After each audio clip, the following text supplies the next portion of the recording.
Raleigh.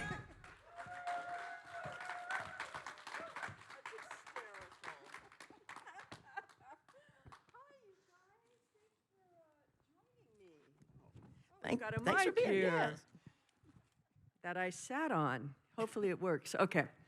Patty. Denise. What a funny, I forgot I was in some of those things. Well, I went through and I was pulling on. Okay, that was a horror. That was a horror. That was Yeah, we did that. I've done a lot. You have. I'm a scream queen. Come You on are. now. Yeah, you really are. Scream again. The Scream Queen and the space show. kind of overshadows. Oh, that little thing. Yeah. Yeah. That horror show. Oh, well, the Borg are kind of scary. We'll give credit on that. So this is cool because, like I said,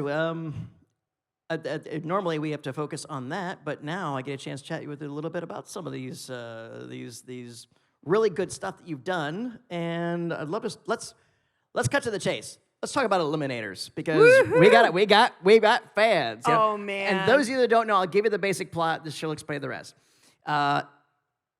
It's a tabletop role-playing cyberpunk adventure because literally you have the classic adventuring group. You have a cyborg, you have a ninja, you have a rogue, which is like as close to Han Solo as they could get without being sued, and then you have the cleric, aka the beautiful scientist, out to stop a mad scientist from taking over the universe, and it's awesome, as you can attest, right? Yes. Oh, yeah. I mean, Empire Pictures, those were the days, man. You would come up with an idea, you would do a drawing of a poster, and you would go to the Milan film market, and you would sell it. You'd sell the idea. The poster is beautiful. The poster is great, and except the original poster, when they went to sell Eliminators, had a brunette on the cover. So they had to change the poster once I was cast, and they would get the money in Milan, and then they'd come back and shoot the movie. So it was there's apparently a documentary about Empire Pictures that was made that I sat for. So hopefully it will. I don't think it's out yet, or has. I've looked for it ever since you mentioned that was a couple years ago. Yeah, it was. I don't know. Something stalled there. I hope they can do it because it's really, really cool. That whole era of filmmaking. That wonderful era of the direct to VHS. Well, there still had some theatrical grindhouses and that stuff was still out there. But yeah, it was that wonderful boom era, and that falls heavily into the horror genre of that VHS direct to video because all the mom and pop stores were like, we need content, we need inventory. Absolutely, and horror was a good one for that. They could get him out the door, Yeah, absolutely. And again, the Eliminators was like, Eliminators the type of thing that, somebody would get that and then he'd stop at 7-Eleven, get a microwave burrito and a 6-pack, and he was good for the night. And the night was good. Yeah. Yeah, for real. No, for absolutely. Real. 7-Eleven burrito. Yeah. Oh, God. Oh, I wish I could go back to that days. Imagine that. And a Slim Jim. I just love it back. You make a really cool poster and you come back with 1.2 million and you make a movie, God, it was just wild. And we made that in Madrid, outside of Madrid. So, yeah, it was crazy. It was so much fun. I had a little apartment in Madrid, and they in Europe they all drink wine for lunch, on the sets, and it was just a wonderful way to fall in love with Spain. I still love Spain. Absolutely nice. And then you did the space show, and you're awesome on it. And then you went back to it, and back and forth. You've had this wonderful relationship with it. We were talking about Trekkies earlier, and if you haven't seen those documentaries, please check them out. They're wonderful. There's a great way to introduce somebody to Star Trek, and they do exist. They do exist. There are people who they think Star Trek is confused with Star Wars and stuff like that. And these are a wonderful thing. They're great documentaries to explain fandom. That's why I always say, like, hosted by this amazing way. And it was a journey. It was a discovery for you as well. Oh. Because you were on the other side, and you finally got a chance to, let me go across the table Right. And let me try to understand this a little better. Absolutely. I mean, and it was also a chance for fans to have a piece of this, because there would be no Star Trek without the fans. They're the ones that campaigned to resuscitate it yearly, the original, and I knew, I was suddenly introduced into a world of cons and fandom that I had never experienced before. And the assumption that these were all just overly zealous, nerdy folks that lived in their parents' basement was, a cliche. And so I knew so much more was happening. I wanted to discover it as well, how these friendships were forged, how charities were served, how the most intelligent people I had ever come across, who were interested truly in science and society and culture and making the world a more hospitable place.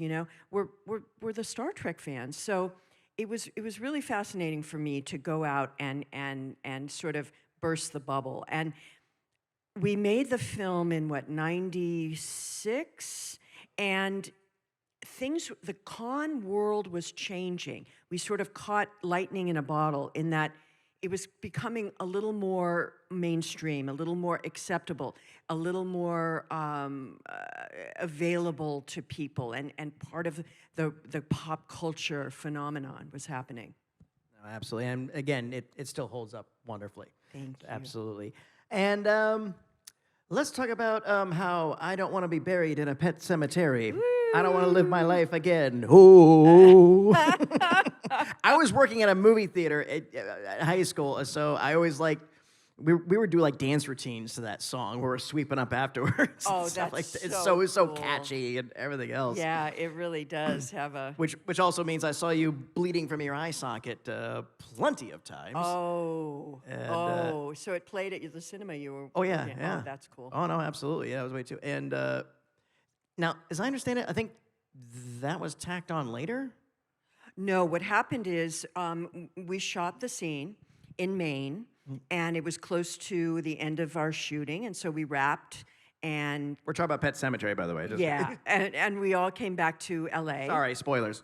And the studio took a look at a cut, and they said, we want to reshoot that scene. We want it gorier, bloodier and gorier. So I went, oh my God, really? So they brought us back in to a sound stage at Paramount and recreated the kitchen, the house of the Creeds, and we reshot it with just a lot more oozing pus coming out of my face. And I mean, that makeup, I took 4.5 hours to do, so I thought, oh my God, 4.5 hours, here we go. Well, doing the prosthetics where you have to create the illusion of the flesh being stripped away it's delicate. You got to hit it at that right angle, otherwise you see it's an add-on, and it's as opposed to a depression. Right. So, but that's still one of the best prosthetic effects I've ever seen. Oh my God. I mean, when I walked out of the trailer, the makeup trailer, this was, David and Lance Anderson who did the special effects makeup. I could only see out of one eye, and so they carefully walked me to set, and I come to Mary Lambert, the director, who was an old friend. We were quite close friends at that point. She looked at me and said, "Oh my God, I can't look at you. I can't look at you. That's so disturbing." I said, "You got to look at me. You got to direct the movie, So, she said, "Oh, this is just making me so sad to see you like this." It's very sweet. And that really is a great horror film. That really holds up very well because it's cerebral a lot of spots. It's very soulful a lot of spots. It's not just a slasher thing. It's more of a ghost story than anything else. But I think the people are these are what they've been transformed into. I think you're very right in the way that it works on another level than just the horror. It's a psychological horror, that what this family endures and what they have to go through, and the inability for Louis Creed to move on, and when Stephen wrote this book, Stephen King, he wrote it and he put it away because he thought, I've gone too far, I'm dealing with matricide, and this is a taboo. This is taboo in literature, in our collective psyches. This is too much, and he put it away, and he went on to write another book, and he had 3 books that he needed to deliver to his publisher. He had a 3-book deal, and he didn't have a 3rd book. And so his wife, Tabitha, also his greatest editor and also a writer, said, what about that Pet Cemetery book? And he goes, really? You think I should submit that? She said, yeah. And so he did. And so it was, but there was an element of us always sort of looking behind our shoulder a little bit on the set in Maine, thinking they're going to pull the plug on us. They're going to think, this is, what are they thinking? A baby dies, and gets run over and then kills its own mother. Oh my God, we've gone too far. But no, you didn't. You went just right. Yeah. You absolutely just went right, and that film still holds up tremendously. I never asked you this. What was your experience like with Fred Gwynne? Oh, Fred Gwynne. What a beautiful opportunity that was. I, of course, grew up watching the Munsters, so he was a legend. And, he was just a very down-to-earth, real, generous man who was so talented and so willing to share with us, his personal life story, and it was filled with ups and downs. He was a star in Hollywood and then couldn't get arrested after playing Herman Munster, and literally had to sell off his house, had to leave LA and move back east and basically start all over again. And those were the days, the 60s of TV. Yeah, being typecast in a particular role as a Star Trek actor, you know nothing about that. Yeah, right? It was a really mixed blessing to be on a TV show. Generally, if you were in it, and especially if you're such identified as a character, you never got out of that. You never broke that mold. And you didn't flip-flop from movies to TV series to all that kind of stuff. It was, you were locked in. And that gave him that sort of reignited in him. He did a couple work after that. Did that Crime Caper film, and he popped up and stuff until he passed. So I always said Pet Sematary really gave him that shot in the arm. Oh yeah. I think Francis Ford Coppola is credited with really in the Cotton Club. Picking him, the Cotton Club, picking him out of obscurity, basically, and showcasing what he, that people thought, oh, he can only, be Herman Munster. No, the guy is a legit actor, Absolutely. And I mentioned Dexter, and again, it's a pretty important role. I mean, one episode, but you're the equivalent of the mugger that kills Batman's parents in the evolution of that character. Right? There's so few firsts in life. I was his, first kill. Yeah. And the kind of little piece of trivia about that too is that James Remar plays his father, and James Remar played my boyfriend in 48 Hours. Yep. So that was a great little reunion. I hadn't seen James in all those years, so I said, "Ooh, here I get to kill you now," But that was quite. That was a terrifying role to play for me. Absolutely. I don't know if you guys have seen the episode, but I am strapped wrapped in plastic on a dining room table. And, you know, Dexter just plunges this knife into my heart as his face is like here. And I remember, you know, psychologically preparing to do this scene and getting, you know, prepared. But it was the look on Michael C. Hall's face was terrifying. And I thought, oh God, this is too much. I've gone too far here. It was freaky. One of the freakier things I've done. Oh, but once again, it turned out to be just right. Right. Oh, absolutely. And how was your experience like on Walking Dead? Oh gosh, that was something. I mean, I had heard of The Walking Dead. I hadn't watched any of it, but I mean, it was just becoming this like, you know, cultural phenomenon. And so I never saw a script. They're very, very protective and secretive. I mean, they just get, you know, spoilers all the time, and it was really, so I arrived in Atlanta knowing a little bit, because I still had never seen a script. They said, you're gonna play this character named Mary, and they're gonna get to come to you, and we're gonna see what happens from there. Okay, so I go to Atlanta, I trusted, you know, they knew what they're doing, and I get to Atlanta, and finally when it's a day before shooting, and I still don't have a script. And I said, and the producer, Scott, he said, yeah, come on, I better talk you through what this is. I guess you should know.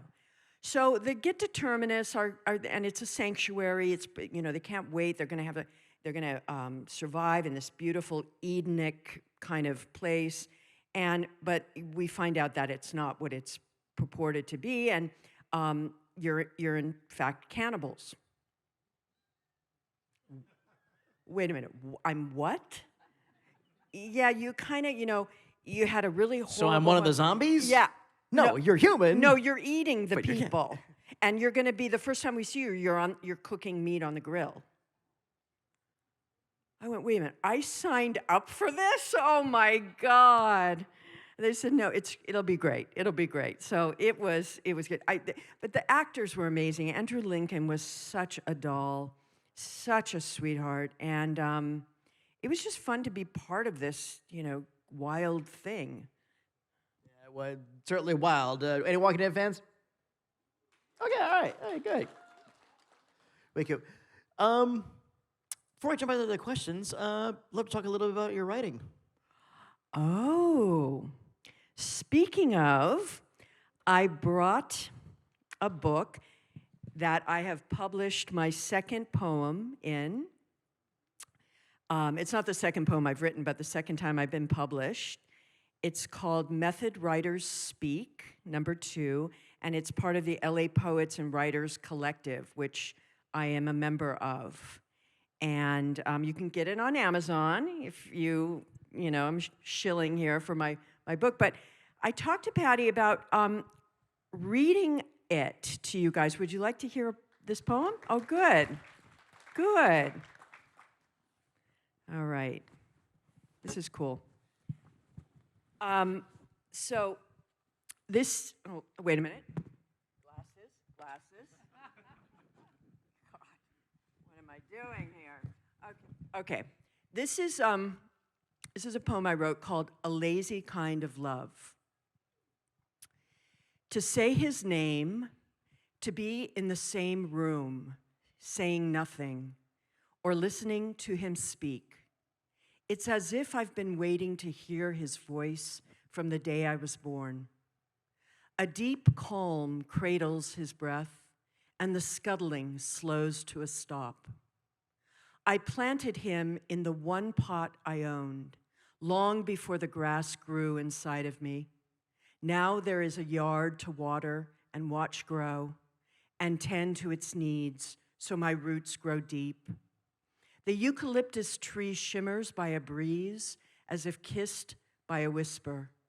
He knows things and tells me stories, tales of motorcycle trips on English bikes, and the voice of Louis Jordan on vinyl records. I don't need him to be other. I don't need to remake him or pretend he's a flower to pick and put in a vase. We can lie in a bed of soft silence and listen to the goldfinches sing. We can scratch behind the dog's ear in a lazy kind of love.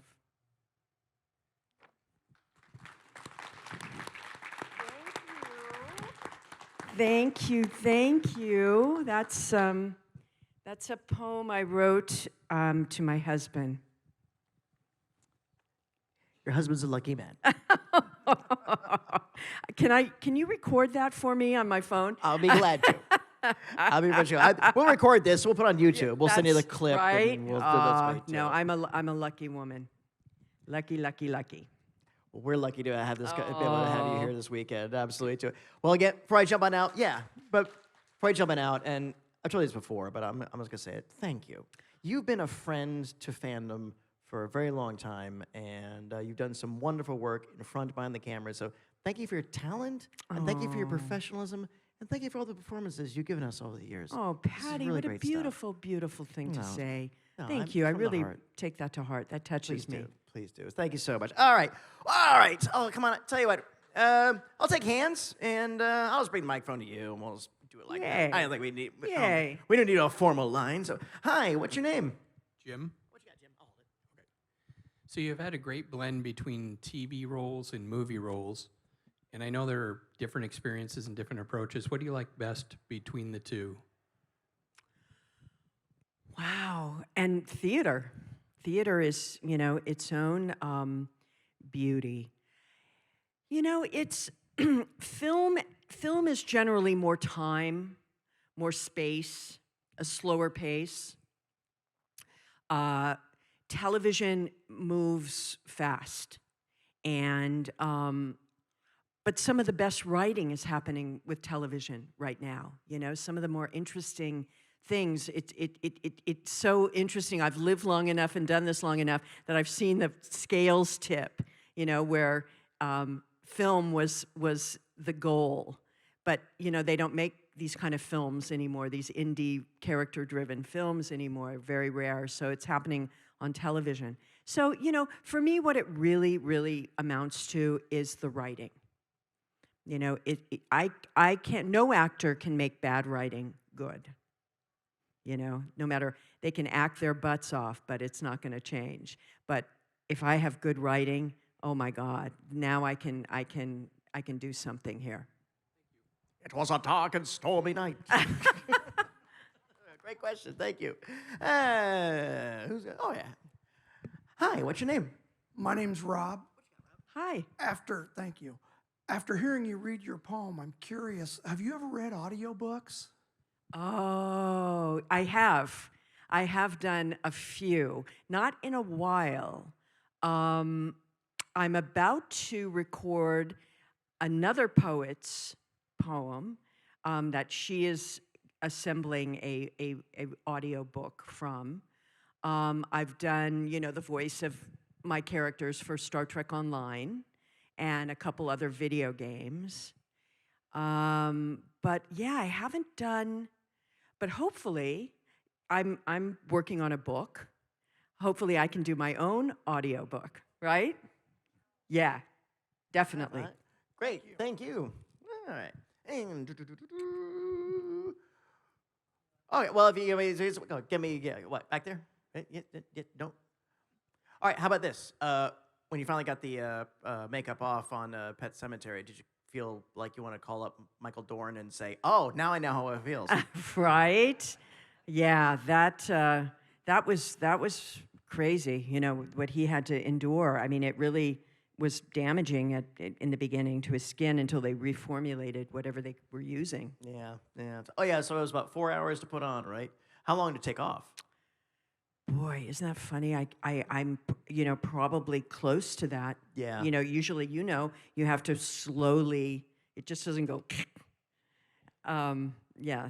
Some actors didn't know that. And Yeah. They end up peeling half their face off. And Yeah. The makeup goes, no. Right. You'll right. peel the other half off. Right. So, and we got another one. Yes. Hi. What's your name? Amy.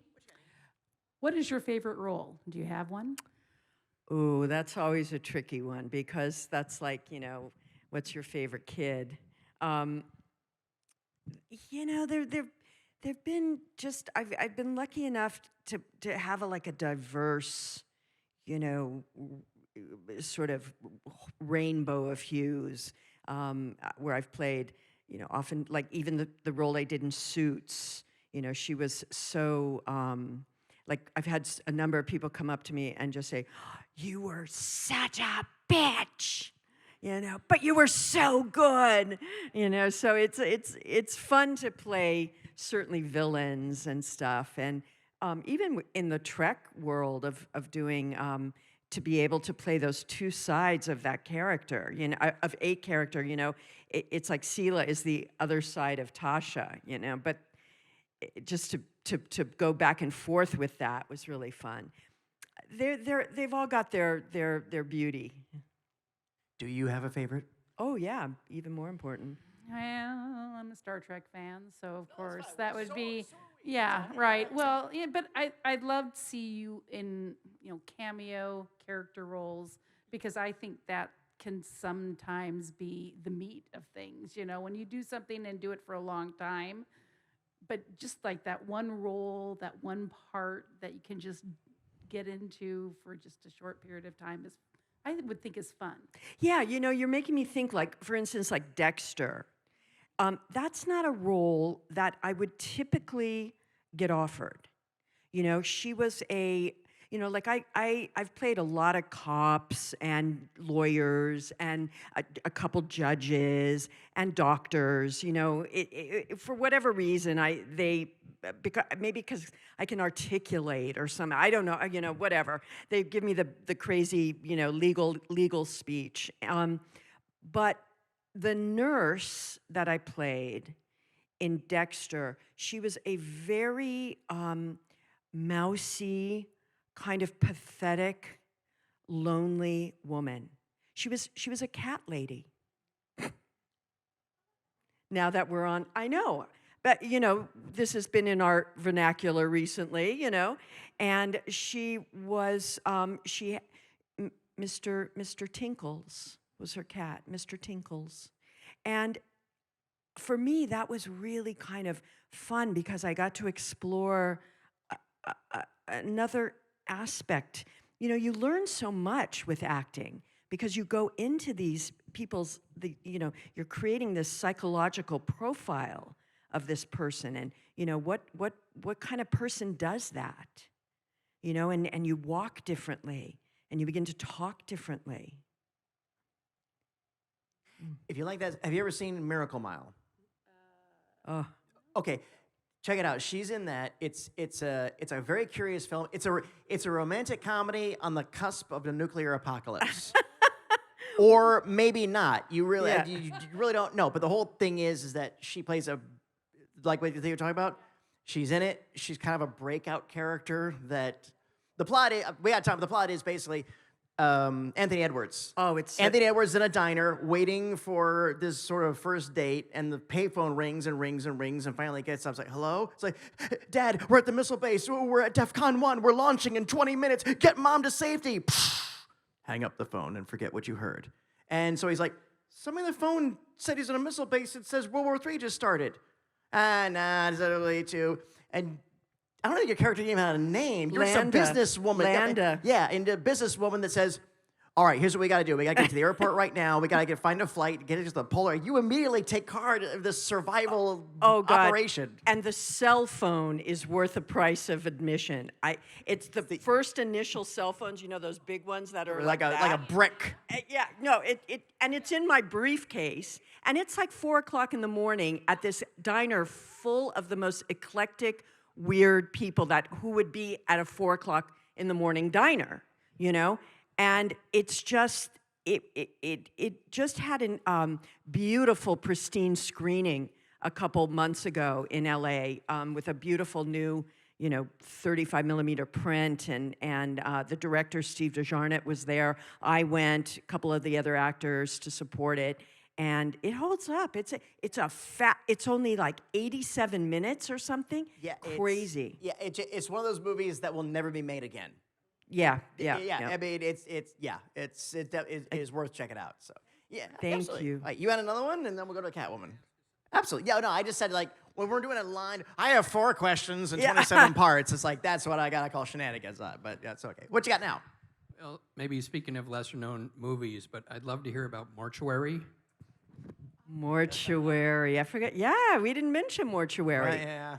Tobe Hooper. You know, I really loved Toby's horror films. Always have a little like wink, wink, nod, nod. There's a humor running through them, and I just thought I really wanted to work with him, and just the role of a single mom, recently divorced, buys a funeral home to try to take up this profession. It was just wacky.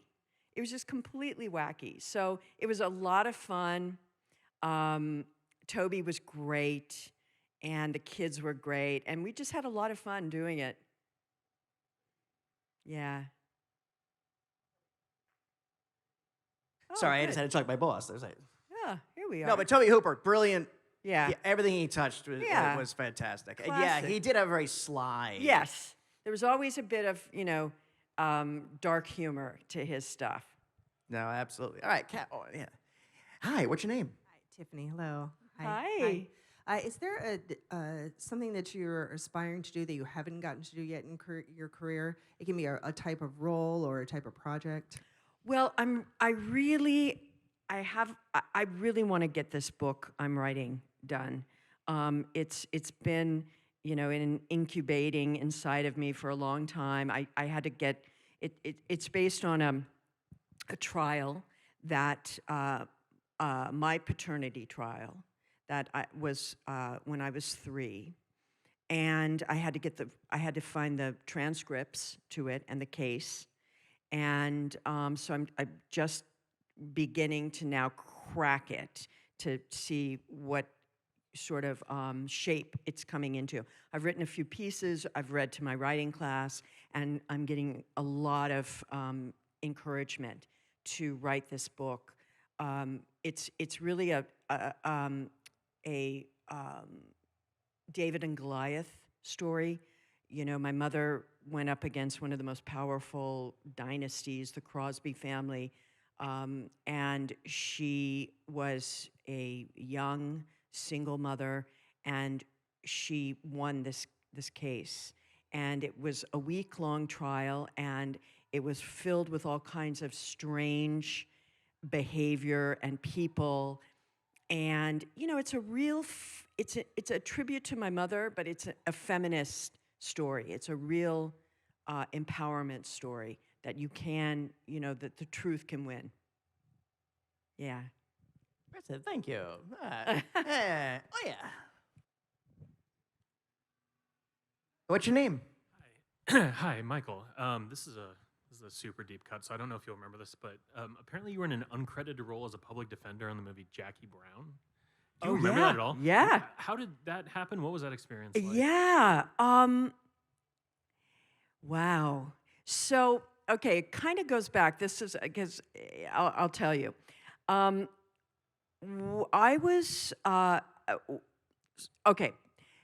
Let me see how do I begin. Right. Quentin Tarantino wrote a script called Reservoir Dogs, and it hadn't been made yet, but it was circling around LA, and every guy I knew, every actor was reading for a part in it, and I read the script and thought it was the most incredible script I'd ever read. I'd never seen anything like it. I go to a party in LA, and a guy comes up to me, and he goes, "Oh, hi, I'm a huge fan. You did a movie called Arizona Heat with one of my favorite actors, Michael Parks." And I went, "Oh my God, you saw that movie?" I mean, it was like a real, I don't know about this movie, but it was, it was great. And Michael was great. And he goes, "Oh yeah, I love him. and I love you. And I said, oh my God, I'm Denise. And he goes, hi, I'm Quentin Tarantino. And I went, you're Quentin Tarantino. I just read a script you wrote. That is amazing, called Reservoir Dogs. He goes, oh, really? You liked it? And I said, it was amazing. He goes, oh, thank you so much. So I go to a Pasadena con. A couple weeks later, maybe a month or two later, I look up, I'm at my table, I look up, and Quentin Tarantino is standing in my line with my action figure. And I go, oh my God, hi. And I go, seriously, you have my, oh, he goes, yes, I've had this for a really long time. Would you sign it for me? I said, of course. And he goes, you know, the movie got made, the Reservoir Dogs, it's playing at Sundance in a couple months. I went, oh my God, I'm gonna be at Sundance. And he said, well, you have to see my movie. I said, absolutely. I go to Sundance, I go to the screening of Reservoir Dogs, it explodes, it gets a standing ovation, and Quentin is born, you know? He's a superstar. So a little while later, Quentin and I exchanged numbers, we kept in touch. We would like have lunch on occasion, or I went to see Reservoir Dogs with him at the New Beverly Center, which he ended up buying. He calls me up, I'll never forget, at my apartment. I was still living in my apartment. And he said, I wrote a part for you. I wrote a part for you in Pulp Fiction. And what it's going to be is, Uma Thurman plays this actress, and she used to be on this cop show called the Force 5 Foxes, or the 5 Force Foxes. And it was this, you know, it was like Charlie's Angels. And I want to film some of the fake Force 5 Foxes, and I want you to be the boss fox. So you're telling the foxes what to do. And I went, sounds amazing, I'm in. So then he calls me back and said, no, we can't, I got to cut that part. So then when Jackie Brown came around, he goes, I want you to play her public defender. So that's a long-winded sort of thing. I'm still waiting for him to call me now to put, you know, okay, what else you got for me, you know? But maybe, you never know. He does pull, I mean, the one thing you've seen Quentin do, he pulls these guys out of the hat, or, you know, or even you know, Pam. You know, just he's such a fanboy. And there was rumors for a long time that Quentin was going to make a Star Trek movie. Did you ever hear that rumor? Oh, yeah. No, he wanted to, but the deal between Bad Robot and Paramount, basically, Quentin wanted to do what he thought was real Star Trek, classic Star Trek, and he didn't understand it had to be funneled through the Bad Robot deal, which is a little complex, and that's for a start. Ask the Inglorious Trexperts; they'll tell you all about it, and they're downstairs. They can explain it. Okay, that's what I'll do. They explain it better than me, and I don't want to put her in a weird position either. Well, no, they're next door to me at my table, so yes. I think I can ask them. Yeah, yeah, they know everything. It's a crazy thing, but Quentin wanted to do it, and I think he's still got so it may still happen. So he's got an idea. He wants to do it, and fingers crossed, it happens, along with some other projects that have been up and down and all that fun stuff. Right. Hey, you mentioned something earlier, something really fun you do on the ships, where you do like a What's Up Tiger Lily type thing, where you take an episode of Star Trek and you show all that stuff too. Right. That's pretty fun too. You want to do just a couple of seconds of that? We have a cool music video from Black Sabbath. Oh my God! Wait, you're going to take you can't take the music out though. No. But we can at least end off with that. Well, your music video. Yeah, you could show the music video. Okay, let's show that. Why don't you come out here and you can you'll see it. All right, go ahead and roll that clip. Now this was 1987, I believe. Oh my God! You guys are so wackadoodle.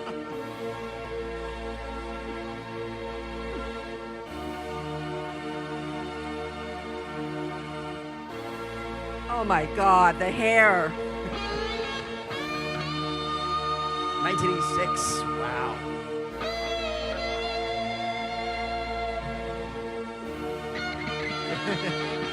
That's me.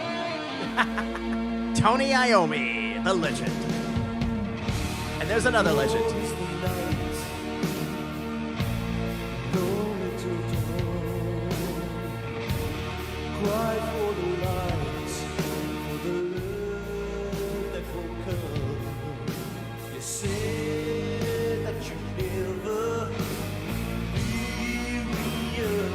This was when Black Sabbath was trying to compete with the hair bands. Because Oh, baby. when you think of Black Sabbath, you really don't think of this style.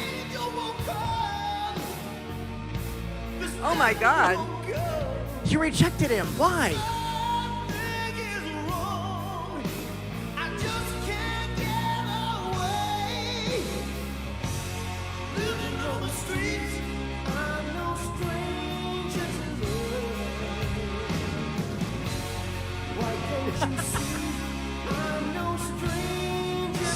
So 80s. Oh.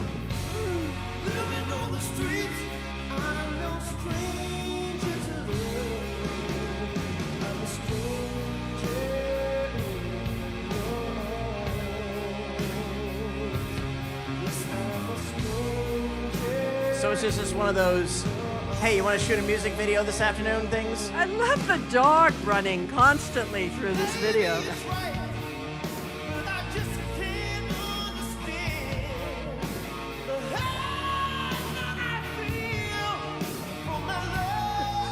She transported out.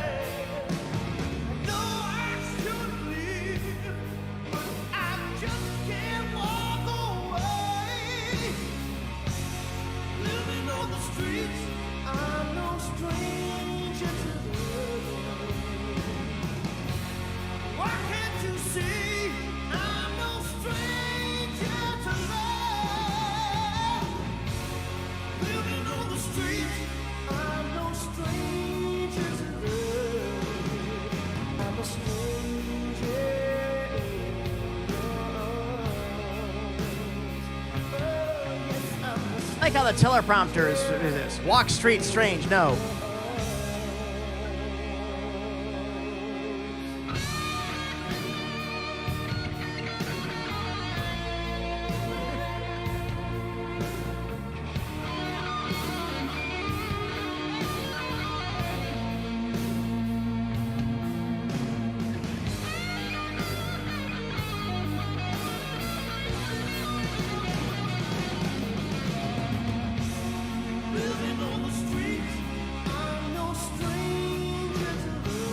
Really only has 2 lyrics, doesn't it?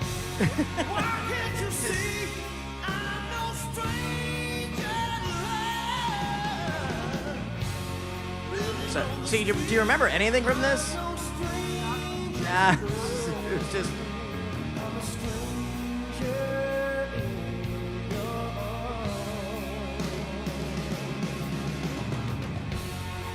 This must have been right before I Maybe this is what got you the gig.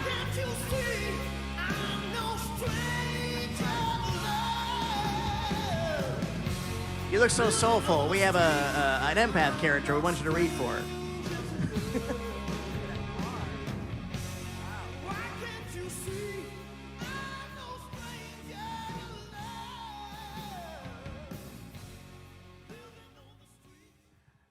Masterpiece. Ah.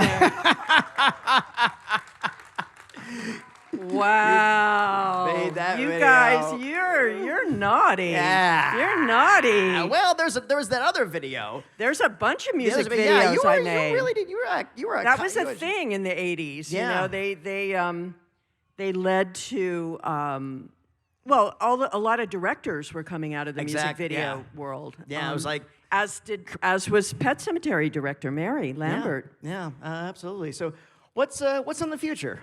What's on the docket you're allowed to share with us? Well, you know, I'm just this whole weird year of strikes and all that stuff has been kind of crazy, and the streamers don't know what they're doing, and the studios certainly don't know what they're doing. And, you know, so it's a lot of upheaval. Things are starting to kind of get a little better in terms of work-wise. I've read a couple scripts recently, but, you know, I'm just plugging away writing and, you know, see what shakes out. Well, we are always going to be interested in the next thing you're doing, and thank you so much for spending this time with us. It is my pleasure. Oh, really.